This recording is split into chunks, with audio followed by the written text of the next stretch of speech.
Hello, তো পকর অন্নপ্রাশনের দিন দুপুরবেলা পরার জন্য কিন্তু আমি এই ড্রেসটাই কিনেছিলাম আর ওটা পরে আমি এখন রেডি হয়ে গেছি আর আমরা এখন বেরোবো নদীতে জল ভরতে যাওয়ার জন্য।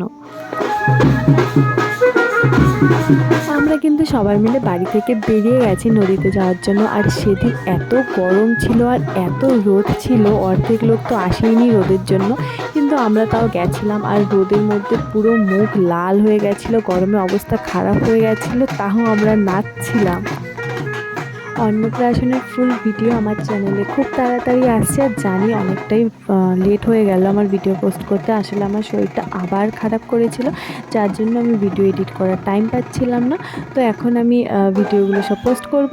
তো দেখো আমরা নদীতে চলে এসেছি, জল নেওয়া হয়ে গেছে, তারপর আবার নাচতে নাচতে চলে এসেছি বাড়িতে। আর এখানে হচ্ছে স্নান করানো হবে, তার জন্য একটা ডেকোরেশন করা হয়েছে স্নান করানোর জন্য। আর এখানে 5 জন মিলে স্নান করানোর জন্য হলুদ বেটে নিচ্ছে। এই দেখো আমাদের পকো কিন্তু চলে এসেছে স্নান করার জন্য। তো ওকে এখানে বসিয়ে হলুদ দিয়ে স্নান করানো হয়েছিল আর জলের মধ্যে একটু আলতা আর গোলাপ ফুলের পাপড়ি দেওয়া হয়েছিল সাজানোর জন্য। তো দেখো এখন কিন্তু পকো স্নান হয়ে গেছে। এখন বাকি যারা যারা ছিল সব ছেলেগুলোকে ওই জলে চোবানো হয়েছিল।